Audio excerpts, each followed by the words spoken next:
He thought in terms of ending suffering. He used this ancient van as a place where he could carry out assisted suicides. He was never somebody to hide what he did. This guy kills people. He admits he kills people. Society was very deeply split. No jurors seemed to be able to convict this man.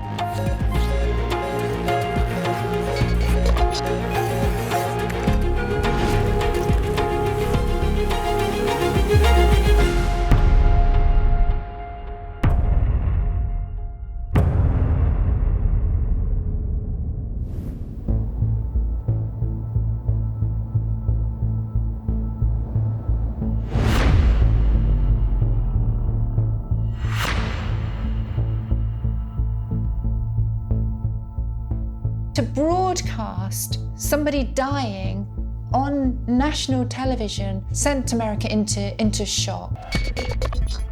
I'm Professor Donna Youngs. I am what's known as an investigative psychologist.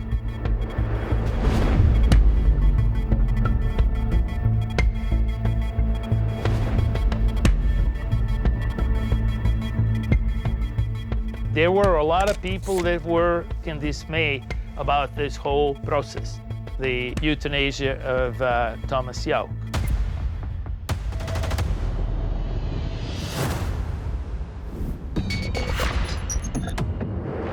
I'm Ljubiša Jovan Dragovic, Chief Medical Examiner for County of Oakland.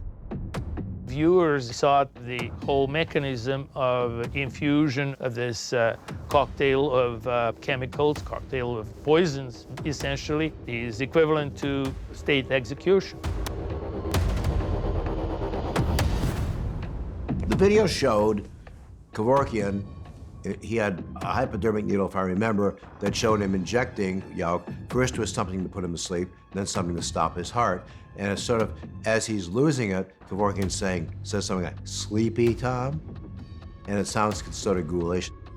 And then he narrates and says, he's dying now. I'm Jack Lessenberry, journalist and author.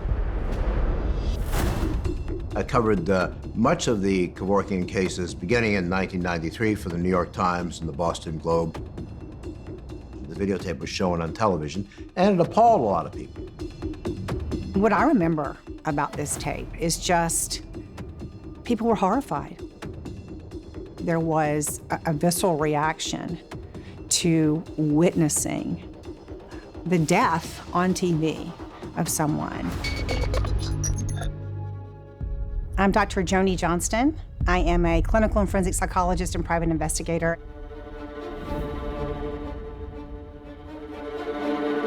I think perhaps a lot of the outrage that I remember was not even so much, I think, the outcome, but the fact that it was publicized and witnessed in such a public way.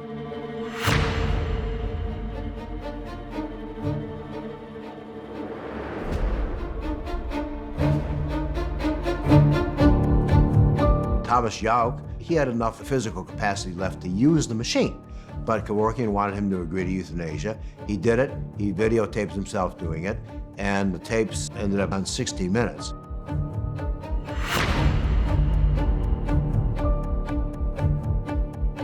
I think Jack Kevorkian saw his goal as to bring awareness and attention to this topic. But this is really moving the bar. It's almost like a showdown. Kevorkian told me, "You tell the prosecutor that if he doesn't prosecute me, I'll do one on his front porch." I think that Jack Kevorkian really saw himself as a crusader, as somebody who had a life that was filled with purpose. This was somebody who was 100% convinced he was right, and he was determined to find a way to succeed.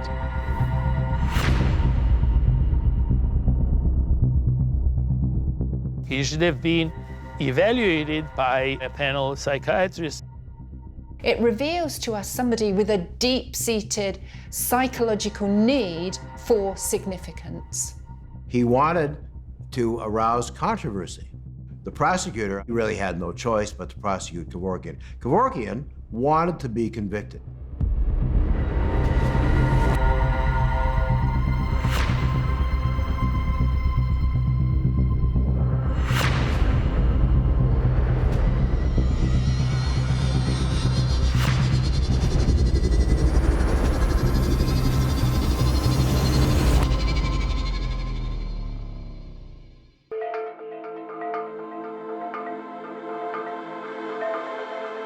Jack Kevorkian was born on May 26 of 1928.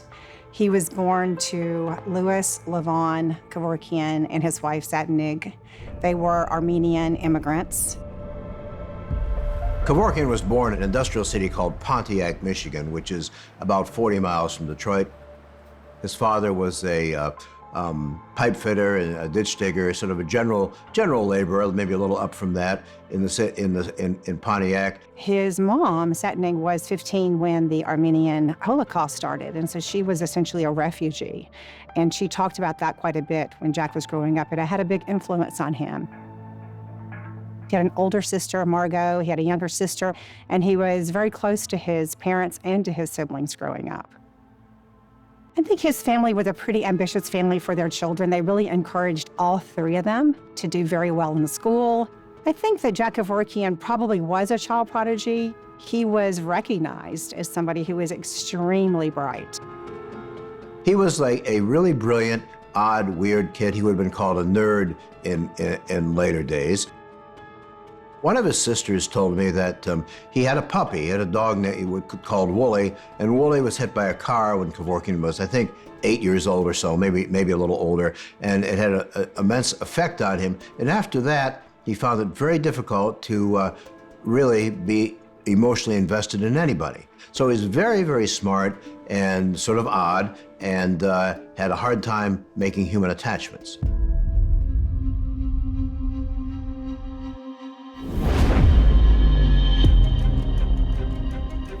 His parents were involved in the church when he was at a younger age. And at some point, when he was relatively young, Jack really rebelled against the church. And I think part of that were these stories he heard from his mom about just the tragedy and just the horror that his mom witnessed in this genocide. And I think his thinking at that time, being a pretty precocious child, was, if God is out there, then why is he letting thousands and millions of people get murdered? And it really did turn him away from the church. And I think it influenced him the rest of his life. He really became much more interested in science than religion. We went to an accelerated program at the University of Michigan where you could start medical schools before finishing a bachelor's degree. That used to be kind of common, and you went through undergrad and medical school in about 6 years.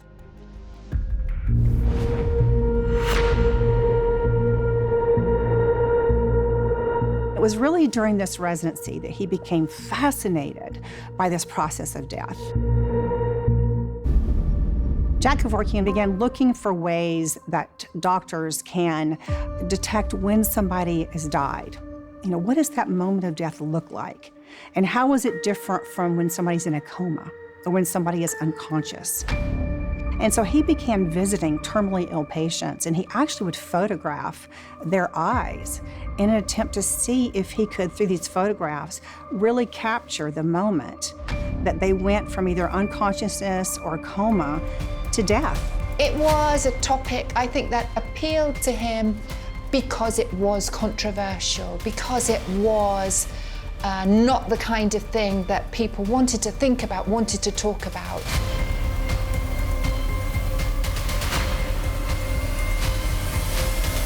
His peers began calling him Dr. Death.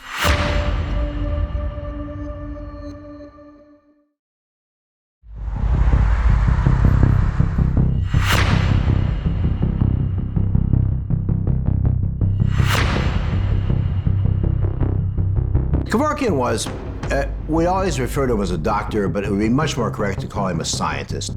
He was a pathologist. A pathologist only deals with deceased people, identifying causes of death, things like that. Some of his ideas were unconventional, to say the least, and really, I think, disturbed many people in the medical community. One of his ideas was that we could use people who were in prison on death row, have them make a decision voluntarily, either to potentially be put to death by the state or to experiment on them.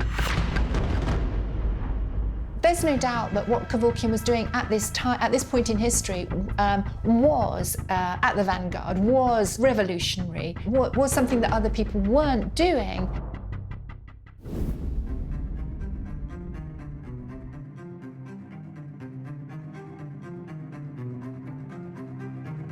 The state of Michigan, where he lived almost all his life, has no death penalty, never has. Ohio, immediately to the south of Michigan, did. So he would drive down to prison in Ohio, the main state prison, and he would talk to inmates on death row and ask them if it would be allowed, if instead of killing them in the electric chair or by gas, whether they could be used for scientific experiments, put completely out under anesthesia, and then they would study and remove their organs.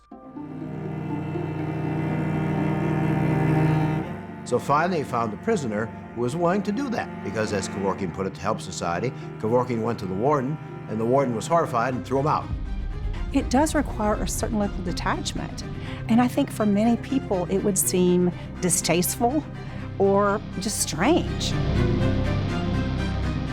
I think Jack Kevorkian struggled, frankly, to understand what it is to be human, to be fully alive. So I think that, yes, he was drawn to this because it was a controversial research topic.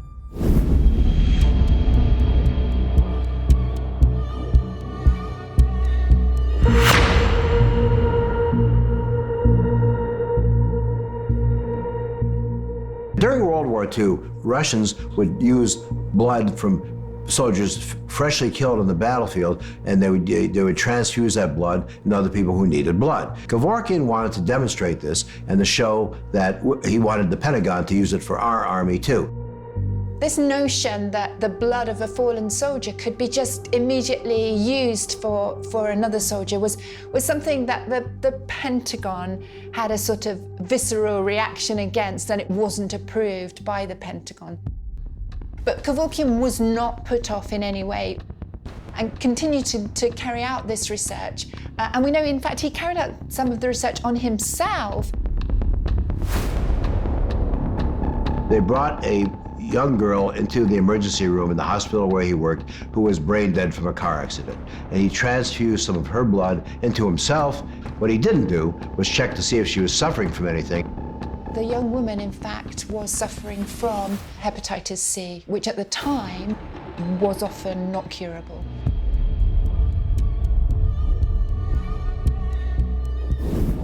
I spent a lot of time with Kevorkian. If he were here, he'd say, no, I'm not fascinated by death, I'm fascinated by life. But he clearly was fascinated by that transition. And so, because of these unconventional, often perceived as ghoulish ideas, certainly, kind of outlandish ideas, according to many people in the medical community, his peers began calling him Dr. Death. He got into the joke, he wore a black armband. He sort of encouraged people to call him that. He relished being Dr. Death.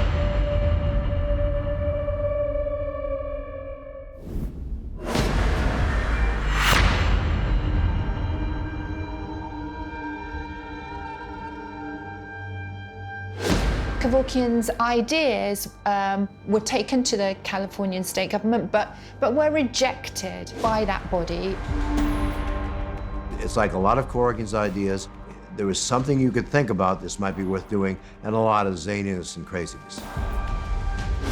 And I think he would have struggled to understand this because I think that for Kevorkian, there was no real human understanding beneath the scientific understanding.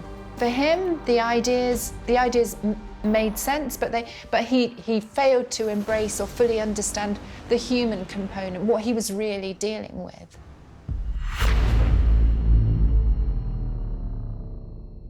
This is a smart man.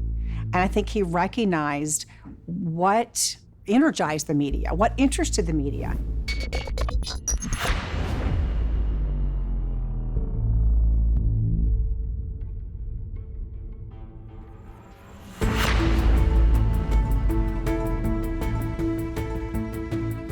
he genuinely thought that people who were suffering ought to have a way out. He saw his mother in very bad shape, dying from cancer and total pain. That made an impact on him, and he said that he wished that somebody would have been able to help her, and that got him going on the idea. There was this general debate at the time, and still to this day, about dying with dignity and the need for society to not run away from questions about death. Pretty much everybody of a certain age knew somebody, their father, grandfather, their aunt, Uncle Louie in the back bedroom, who suffered terribly for years and years and years and just wanted to die. I think that Jack Kevorkian was obsessed with controlling death.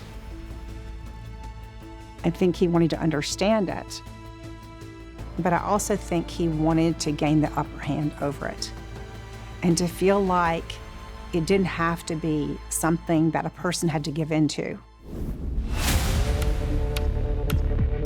I think we really see this rogue, maverick aspect to Kevorkian's way of conducting science when we come to the $45 death machine that he created.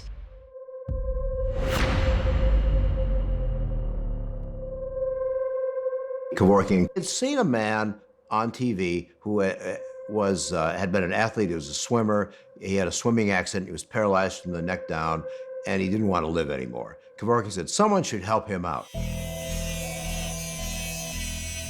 Kevorkian was a tinkerer. He always liked making weird contraptions. So he made this machine out of pieces he found at the fruit market. Kevorkian developed this machine because he thought it was very, very important, both legally and I think in some respects ethically, for the person who was requesting assistance to be the person to actually administer the drugs to themselves. There were 3 bottles. The first had saline solution, harmless saline solution. And then when the patient pushed a second lever, it would release something to put them to sleep. The third thing would release a chemical that would stop his heart. Not all that much different from the way you have a dog or a cat put to sleep at the vet. He called the suicide machine the Thanatron.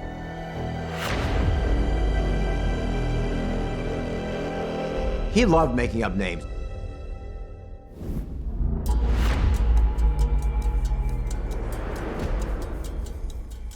The poor swimming accident fellow who wanted to die got a court order to turn off his breathing apparatus, and he died. So Kevorkian was all dressed up and no place to go.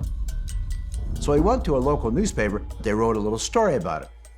So they did a little bit on this eccentric doctor in Michigan who had invented a suicide machine. Janet Atkins was a 54-year-old lady that lived up there in Oregon, and she somehow found out that there was a person who is offering to end individuals' lives, people who were tired of living or want to die for whatever reason. Janet Atkins had been diagnosed with early Alzheimer's disease. And, you know, she was such a fascinating woman in so many respects. She had been vibrant her whole life. She took up hang gliding. You know, she hiked to the peak of Mount Hood. And so for her, I think especially, getting a diagnosis like Alzheimer's, particularly at her young age, was devastating for her. She came across Jack Kevorkian's name in the media, and she had read about his Thanatron, and this seemed like the solution for her. And so she contacted him, asking him for assistance in ending her life. Janet Atkins, with help of her husband, of course, traveled to Michigan. They traveled here to Oakland County. Kevorkian met with Janet and with her husband on 4 different occasions, and he really wanted to be sure that this was the right decision. Janet said her mother had also had Alzheimer's, and she was, excuse me, but she found her mother painting with her own feces on the wall, and she was horrified, and she did not want to have that happen to her. And then he began looking at some practical considerations, like where I'm going to do it and who can be there. And so he began approaching, various hospitals or hotel rooms, and everywhere he went, the answer was essentially no. He couldn't find a premises that would allow him to carry out his assisted suicides. So what did he do? He decided to convert his 1968 Volkswagen van into a mobile death unit. He put curtains, he put a bed, and he used this ancient van as a place where he could carry out assisted suicides. He rigged up the Thanatron in this van. Kevorkian drove out to a state park called Independence Oaks, and he hooked up the machine. When he first did, he was nervous and he spilled all the solution. So he had to go back to 40 miles, get some more solution. Anyway, eventually he hooked up the machine, and Janet pressed the button. It was exactly the same chemical cocktail that is used in state executions. It consists of a barbiturate, a muscle relaxant, and potassium chloride. Potassium chloride would render death within seconds. That is where he helped Janet end her life.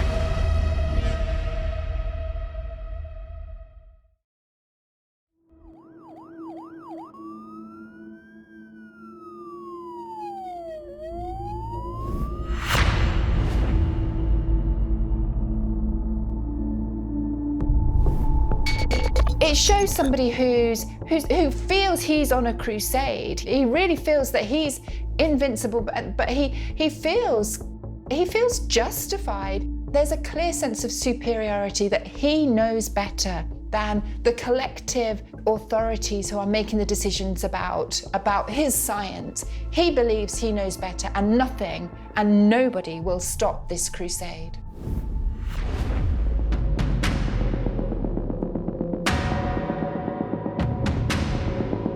Society was very deeply split, and I found any time I wrote about Kevorkian, the responses I got, very few had anything to do with what I wrote or how I said it. The responses were either, this is a sin against God and he's going to burn in hell, or this man is a saint.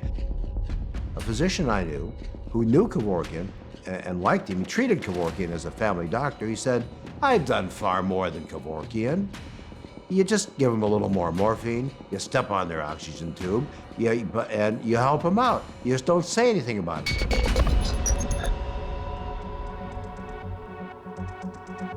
The physician-assisted suicide as a concept is an oxymoron. It's either suicide or euthanasia.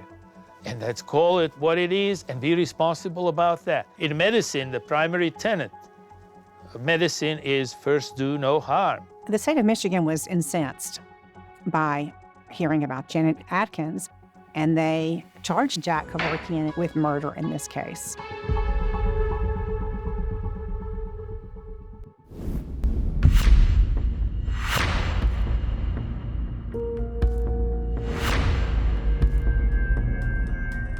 The problem for the prosecutors was that there was no law at the time that prohibited physician-assisted suicide. District judge says, case dismissed. Now, the state of Michigan then passed a law against assisted suicide in about 15 seconds. You can't have an ex post facto law, and he was off the hook with Janet Atkins. Even though the criminal trial failed to secure a conviction in the case of Janet Atkins, the authorities were very concerned that Jack Kevorkian was getting out of control, so they proceeded with a civil trial. The goal in the civil trial was essentially to try to prevent Jack Kevorkian assisting anybody else in suicide. To quote one of the officials, they wanted to ensure that he couldn't roam around the countryside in his van zapping people. In court, Jack Kevorkian absolutely disagreed with what the prosecutor said. And he said, Janet Atkins was somebody who actively approached me. She wanted to end her life. She wanted to donate her organs. You essentially killed other people by not allowing those organs to be available.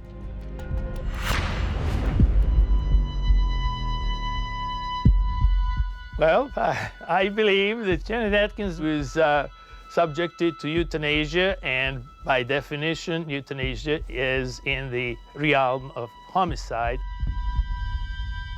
She was providing all that information about her on a videotape that was done at the time by the protagonist, by Dr. Kevorkian himself. And if you had a chance to view that video, you would have noticed that there was significant hesitation about, well, what she wanted specifically to be done. She then started crying and said, yeah, that's why I'm here. This tape was viewed by a huge number of experts. This was at the meeting in Memphis. I was invited to participate. I was just viewing it. There were a lot of people that were in shock, left in shock and dismay about this whole process.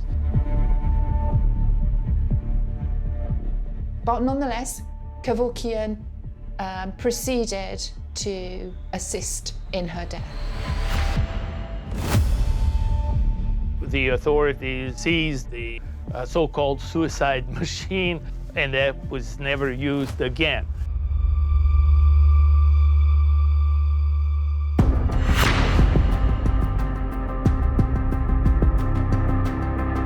He fitted this stereotype of the mad scientist. The media and external people probably supported and maintained that. He would say that he hated the press, he hated being in the public eye. It was all nonsense. He loved the attention. He loved being on the cover of Time magazine. He loved being on, he would deny it, but he certainly did. I don't think he was thinking about whether what he was doing was right or wrong. He was just thinking about his crusade and, frankly, how it made him feel, I think, was a factor that was driving him as much as the scientific curiosity, the addiction that he got from feeling important, from feeling controversial, and the way that being part of this debate just fed what I think was a pathological need for attention, for significance within this man.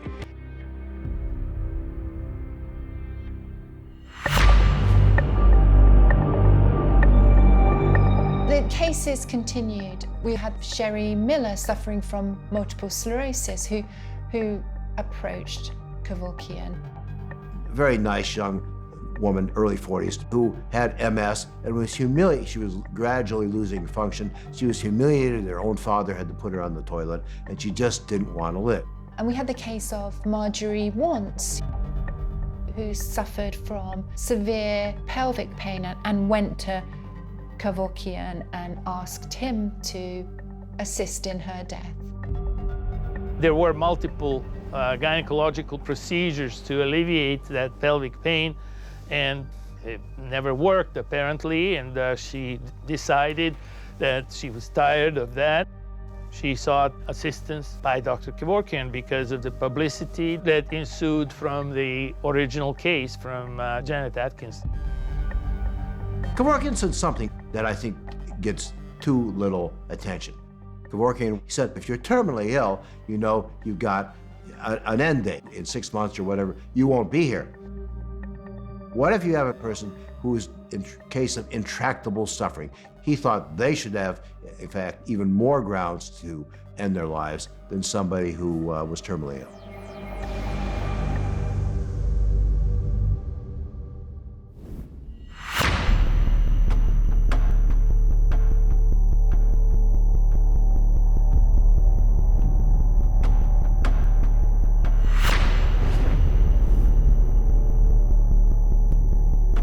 Marjorie died in the same fashion as the case of Janet Atkins, except there was no so-called suicide machine. Jack put all the lines together, introduced it in the vein, and then there was a little thread around the line leading into her vein. So she pulled that and released the flow of deadly fluids into her body. With Sherry Miller, they were trying to do the same method, but Dr. Kevorkian couldn't identify the good veins to introduce the infusion, so he apparently called it or referred to it as Plan B, and he ran back. She was there lying on bed on a cot there in that cabin, and he drove back and brought the canister with carbon monoxide and introduced carbon monoxide by putting it over the mask, over her face, and she took a number of breaths and died as a result of carbon monoxide poisoning.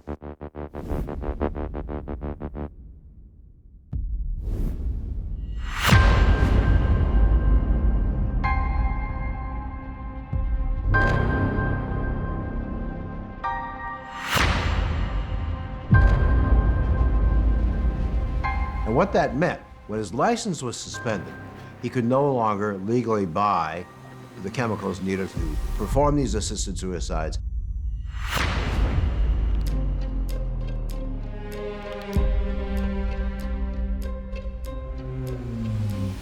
It's insane to think that this was happening, this crazed crusade was happening just in the 90s.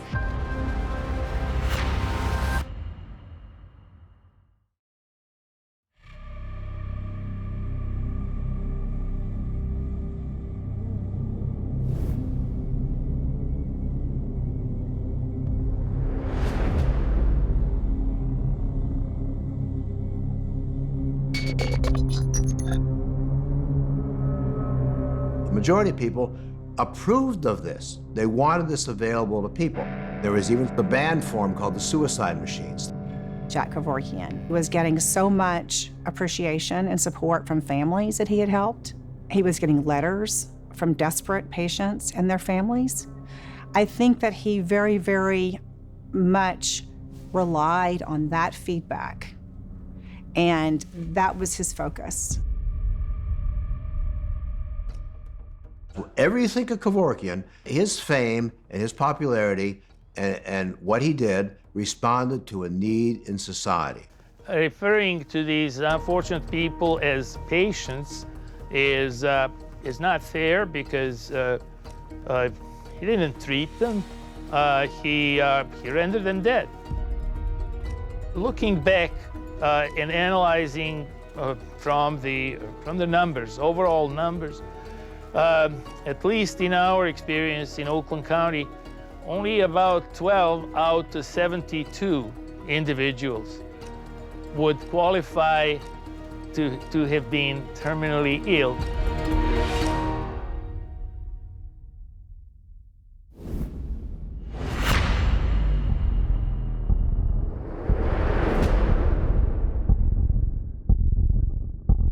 There's this moving from the thanatron to what he called the mercitron, the carbon monoxide assisted suicide machine. He could no longer legally buy the chemicals needed for the suicide machine, so he went to using carbon monoxide. He had a friend, and he helped him, procure carbon monoxide. This mercitron, which is essentially kind of a mask that will administer carbon monoxide in a concentrated form and will take the person's life in this way. It is not pleasant. It's not instantaneous. Essentially, there is asphyxiation because of lack of oxygen supply to the body. There's something disturbed about what's underlying Kevorkian's drive to do this, his motivation to do this. This is more than purely intellectual curiosity. This is more than scientific exploration. It's clear that this is becoming something that is feeding something within him. It's not just an intellectual agenda.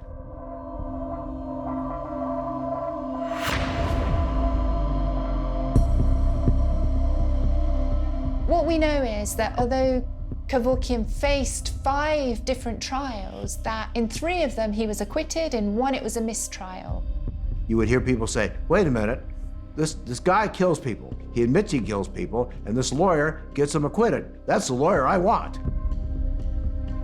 No jurors seemed to be able to convict this man. And I think that what happened was that Kevorkian was actually intellectually intimidating people around this very sensitive issue. We don't know the answers about death. We don't know what the right answer is, what happens. Kevorkian said something very interesting that I think that nobody paid much attention to. Once he was on the stand in one of the trials, and the prosecutor said, "Isn't it true that all of your patients were disabled?" Kevorkian said, "Yes, and if you live long enough, you'll be disabled too. We all will be at a point where we're disabled, and we all, unless you get hit by a meteor or something, if you live to be a certain age, your quality of life is bound to diminish." I think we saw that with Jack Kevorkian, that he, I think, had some very, very meaningful points to make and some questions to raise about how we were treating people.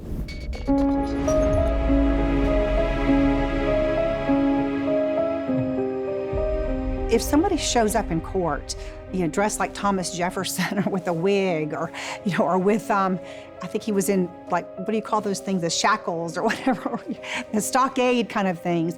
I mean, these are things that are going to get covered in the media because they're so strange and they're so bizarre. The showman in Kevorkian came out in protest at the idea that he was being tried under what he suggested was centuries-old law, outdated laws.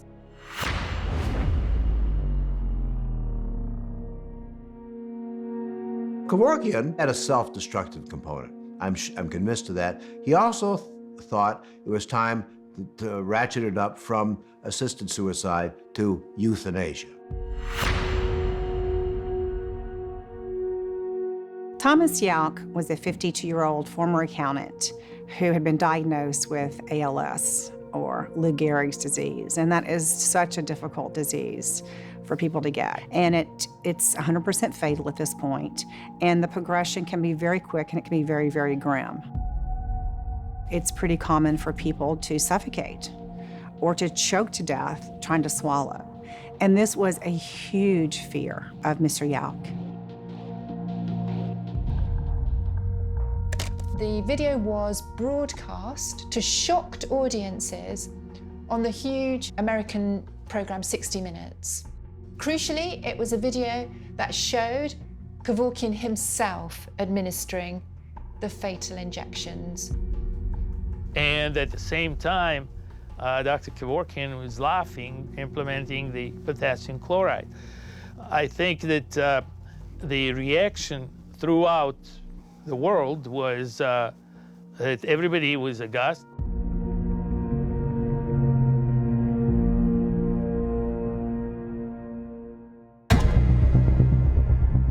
I think in doing this, Kevorkian reveals his complete misjudgment in making and having this video broadcast. This was where Kevorkian went too far.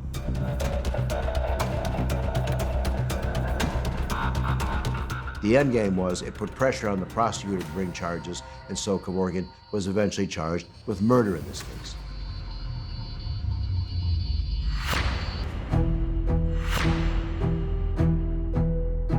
He chose to represent himself, and I've never met an attorney in my entire life who thought that was a good idea under any circumstances. And the trial didn't go well for Kevorkian right from the start. The judge wasn't really interested in hearing about Yauch's family and what their perceptions were of what had happened, or whether Thomas Yauch was consenting or not.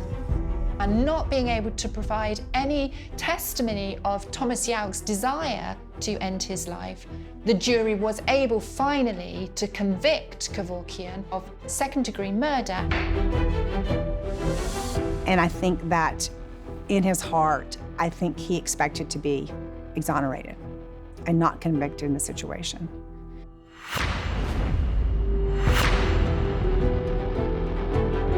Kevorkian thought that the public would surround the prison and demand he be released. Well, that didn't happen. Kevorkian was largely forgotten.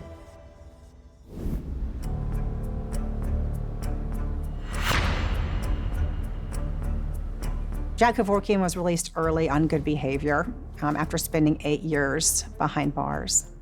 And I think he'd been a model inmate. Kevorkian was ready to re-emerge back into the limelight, running for Congress, and even having a movie made about him, starring Al Pacino. Even though he never assisted anyone again in ending their life, he was very active still in promoting the ideals and the ideas he had about dying with dignity and, as he called it, ending the suffering.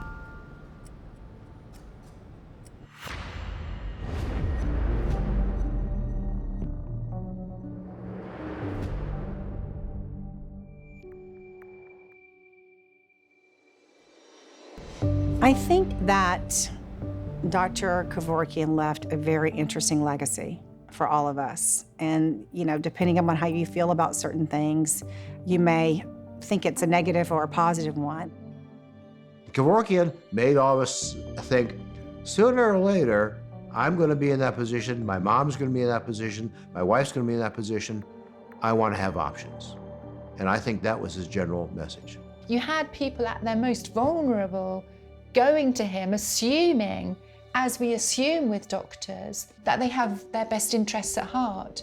He understood the intellectual debates, but I'm not sure he understood human emotion. But I don't think Jack Kevorkian was in any way qualified to make those emotional and moral decisions for anybody. Quite frankly, I don't believe that he should have been incarcerated ever. Anyone showing any bizarre behavior, bizarre activity, and some outlandish tendencies should be subjected to proper psychiatric evaluation. When I was more active at the Department of Neurology down at Wayne State University in Detroit, our chairman at that time, he says, well, you know, this is a serious problem, but this is a totally wrong messenger. That's exactly who, unfortunately, Dr. Kevorkian was.